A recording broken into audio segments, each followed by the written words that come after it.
please subscribe to the Berkshire Heroes channel. Have you clicked that button yet? Pressed it? Thank you so much. Now on with the show. I'm Laura Blumenthal on the Berkshire Heroes podcast, and joining me today is nutritionist Juliet Greenhalgh. Welcome, Juliet. Thank you. It's great to be here. Now, start by telling me, what's been your journey to becoming a nutritionist? Is it something you've always wanted to have done?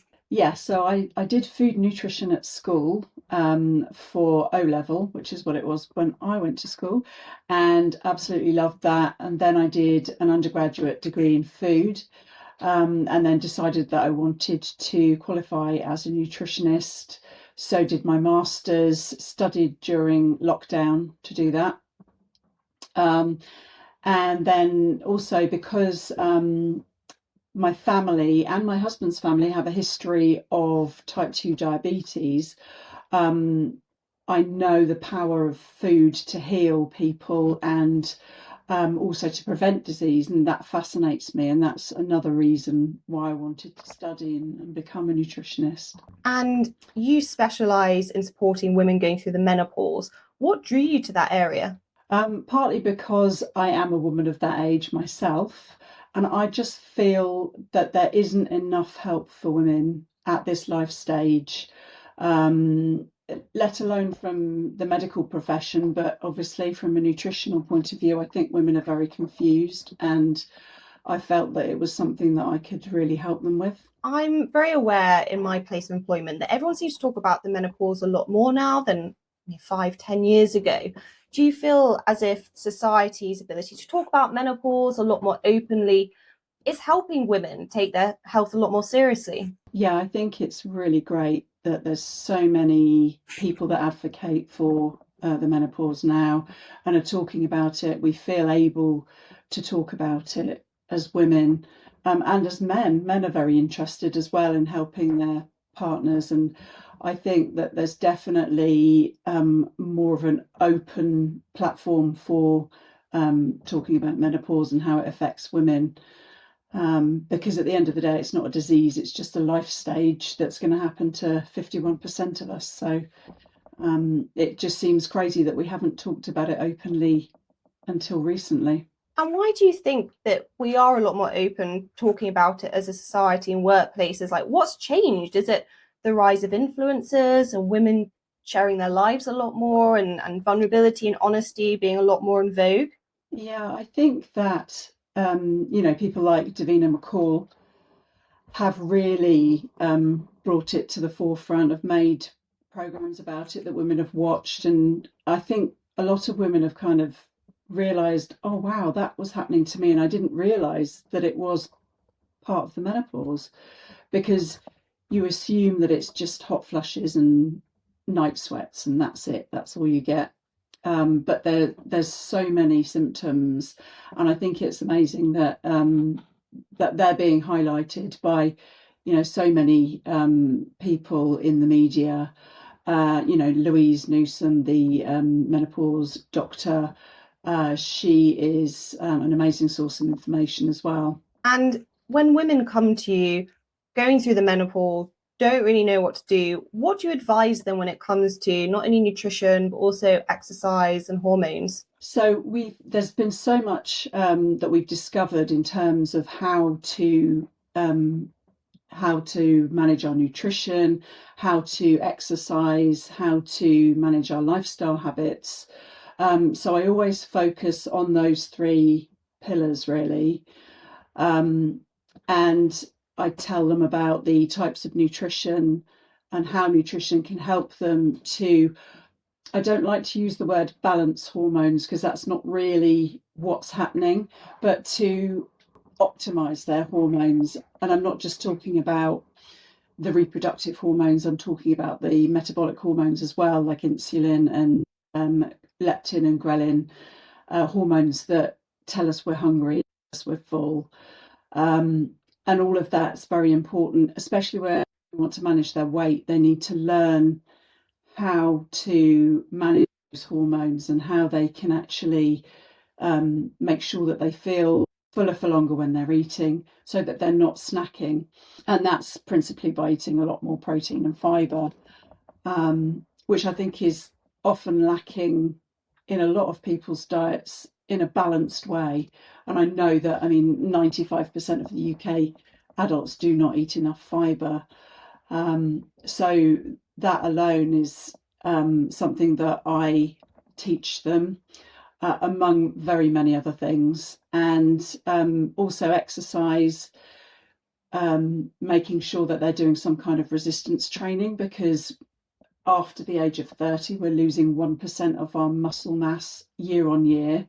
And that's going to have an impact on mobility and strength as we get older, but also our metabolism, because when we don't have as much muscle, we're not metabolizing our food as well. So it means that we're more likely to gain weight. So making sure that they're doing some kind of strength training to keep that muscle mass and bone density, because that's obviously another issue. Osteoporosis, because of the decline in estrogen, that's an increased problem. So the strength training can help with that too. And obviously some cardiovascular activity to keep the heart well. And then lifestyle. So sleep becomes a major problem for a lot of midlife women, because cortisol increases because estrogen decreases. So it's managing getting optimal sleep, putting kind of regimes in place in order to make sure that you are sleeping well, reducing stress by doing breathing techniques, walking in nature, that kind of thing. And also managing caffeine consumption, reducing alcohol. Obviously unpopular things to tell women about, but still very important. So there's lots of different things. And I do also briefly talk to them about HRT, because I think a lot of women don't really know much about it. There's a lot of fear mongering that's happened with regards to HRT because of a study that was misinterpreted from 20 years ago. And so I think women are afraid to go on HRT. So I do talk about that. Obviously, that's not my area of expertise, but I at least signpost them to their GP, who might be able to help with that. I would have thought your job, obviously, is very much focused on science, but there has to be a lot of empathy as well and a lot of emotional intelligence, because a lot of these women are probably going through quite a lot and having to change things very quickly and adapt. And some things can be quite emotional and upsetting. How do you balance that? Yeah, definitely a lot of empathy is needed. And I think also one common thing is that a lot of women have been dieting for a lot of their life and often have a poor relationship with food. So that's something that we have to talk about, and kind of give them a new mindset, really, around thinking about food, not restricting themselves, um, and not, beating themselves up essentially for feeling that they're still eating little and gaining weight, because that's a major problem with menopause. And kind of normalizing that and telling them that, that's something that doesn't have to be inevitable, but we need to kind of go back to grassroots and fix your relationship with food, because until you do that, that can make it very difficult, to kind of have that balance and be able to nourish yourself, and to feel well. And yes, certainly they often haven't felt heard. That I think a lot of GPs are really quite ignorant in terms of the menopause. So they may have gone to their GP and said, I don't feel, I'm not sleeping, or I've got low mood, etc. And may have just been fobbed off. So yes, I can help in that way, in that I can help them in terms of nutrition with those things. So nutrition can help with mood. It can help you to get better sleep. It can help you with stress alongside other techniques as well. And if someone has a colleague at work going through menopause, or perhaps a family member, what advice would you give them as to how they can be empathetic and supportive of something they might not know anything about themselves? I think if they can, to get information themselves, to learn about it, and also to talk to that person and find out exactly what their experience is and what they're going through, and ask how they can support them. Because I think that's important, because I think often women can feel a bit cagey about it and not really want to open up about it, and it's kind of giving people that platform to just say what's going on and what they need, really. And do you feel as if there should be a public awareness campaign or some sort of initiative just to raise people's awareness of what menopause is, what to keep in mind when it comes to employers or just in general? I really think it should be compulsory to have some kind of educational program in all workplaces. I mean, even in schools, to tell, because I mean, all women, all girls are going to go through it. So to be prepared in advance in that way would be so empowering. And also, I think that, if everybody knows about it, then there's no mystery. Um, and employers knowing about it will know how they can help, or at least start to put things in place whereby they can give some support to women. Because, I mean, obviously that it may require them to have time off work because they're having symptoms that are causing exhaustion, etc. So knowing what the facts are and educating others about it, I think, is so important. So, Juliet, I've heard of the term menowashing, but I'm not quite sure what it means. Can you enlighten me? Yeah, so I mean, basically, it's where any product make quite often, if you go into Boots, for example, you'll see specific menopause products, and they'll always increase the price dramatically because they know that women in menopause are just desperate for help, and it's kind of making money out of them, out of their distress, which I just think is terrible. So, can women sort of look for a cheaper alternative elsewhere, just make sure it doesn't have menopause on it? Yeah, I mean, I was looking at, for example, in Boots the other day, and there was the Caniston products, for thrush, and it just said something menopause Caniston, and I was like, well, why is there a menopause version of that? Surely the ordinary version would work for that, and similar things like that.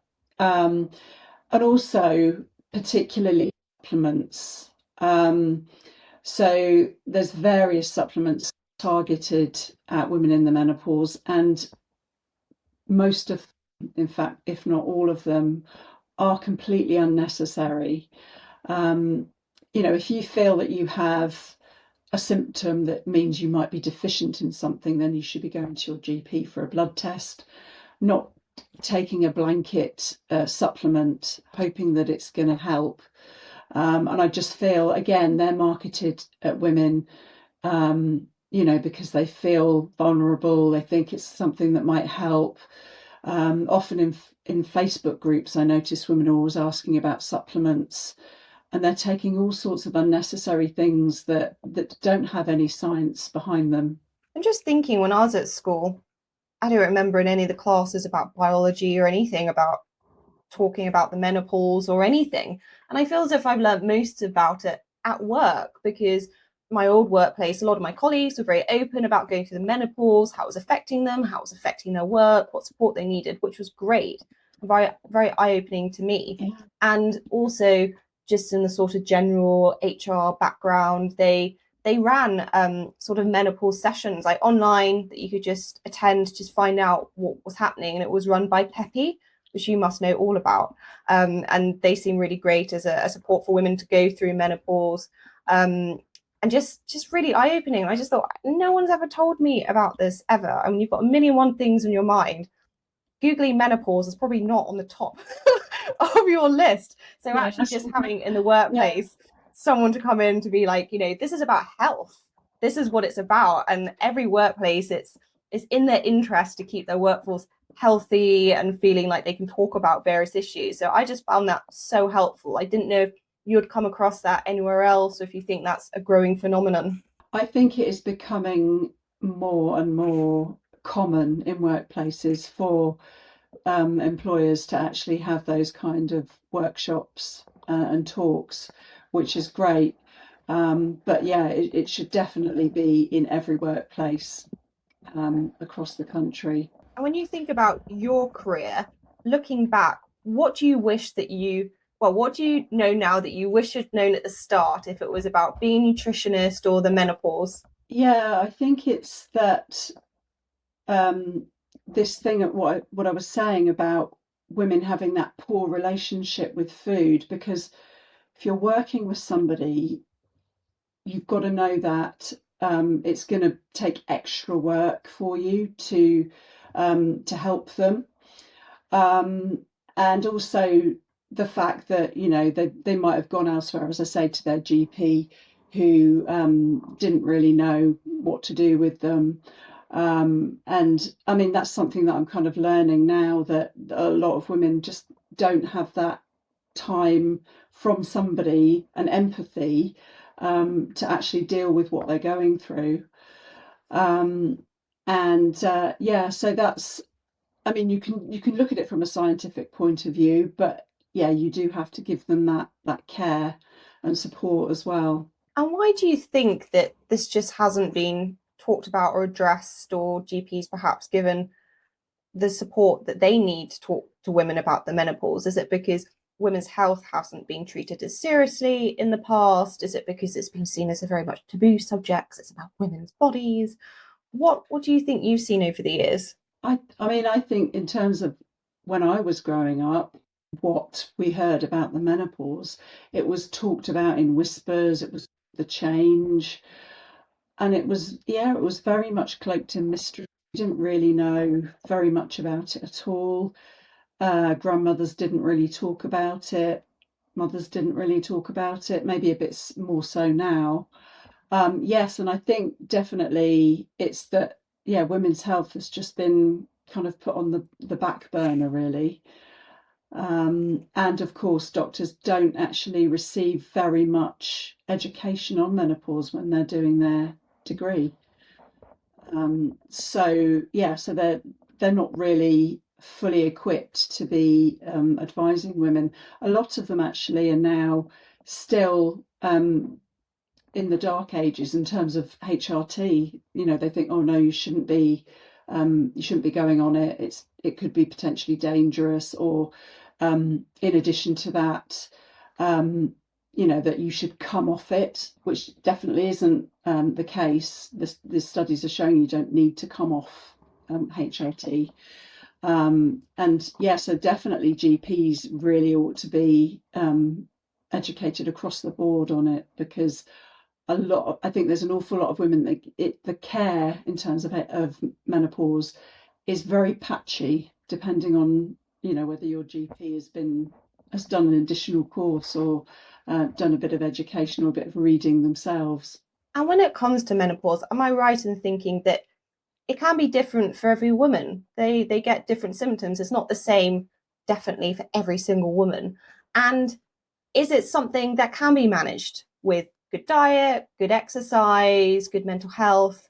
It's not something which is going to just flummox a load of women and just be the end of the world, which I think a lot of us are kind of brought up and impressed that it is. Yeah, I mean, it's definitely not like the end of your life. It's not something that means that you're going to be debilitated and have all these symptoms and there's nothing you can do about it, because we know that there is so much that you can do about it. Certainly from my work, from a nutritional point of view, from a lifestyle point of view, and definitely exercise is absolutely key. Yeah, we can definitely manage symptoms with all of those things. And I think also it's about realizing that it's not about perfection in terms of lifestyle and nutrition, but actually being consistent. Perfection is not what we're looking for, and And I think we all have to have that kind of empathy in that, you know, we're not pushing ourselves to aspire to an ideal. And yeah, as you say, many women sail through menopause and have not that many symptoms, and other women have a horrendous time. And just knowing that there are things that you can do for yourself is empowering, I think. Absolutely. And Juliet, if people want to find you online, to contact you, where can they go? How do they find you? So right now, of course, I'm mainly focusing on helping women in menopause. And I do that through one-to-one coaching online, but also I have a group program, which I started this year, which runs for 28 days. The next one is going to be on the 19th of January. So that's basically a comprehensive course for women in menopause to help them with nutrition and exercise and lifestyle. I'm also doing workshops as well, but I'm also now part of the Wellness Hub, which is a collaboration of like-minded wellness experts who we bring engaging and accessible expert-led sessions to workplaces across Berkshire. So this is something that's going to be really good in terms of what I was talking about in terms of education in workplaces. So I'm really excited about that. In terms of my online presence, you can find my website, which is www.julietgreenhalgh.com. And I'm on Instagram and Facebook under Juliet Greenhalgh Nutrition. Brilliant. Hopefully some people contact you after this. And my final question is, if you're Prime Minister, what would you change about the UK and why? I think it would definitely be more research in terms of women's health, particularly with regard to menopause. There are so many things that we don't know. There is some studies that have taken place, but it's very, very minimal. And even just in general terms of research in terms of women's health is very poor. So that definitely needs to be drastically increased so that, you know, women can get the care that they actually need. I totally agree with you. I mean, historically, there's just been not enough focus on women's health at all, if it's research. And I do feel as if there is a change in the media and people like you talking about this, that there is more of a focus and research if it's about women's experiences giving birth, if it's endometriosis, and of course menopause as well. But yes, definitely need a lot more research and treating the latter seriously as well. And that just leaves me to thank you, Juliet, so much for talking with me on Berkshire Heroes. It's been a pleasure. Thank you. And please remember to subscribe to the Berkshire Heroes channel.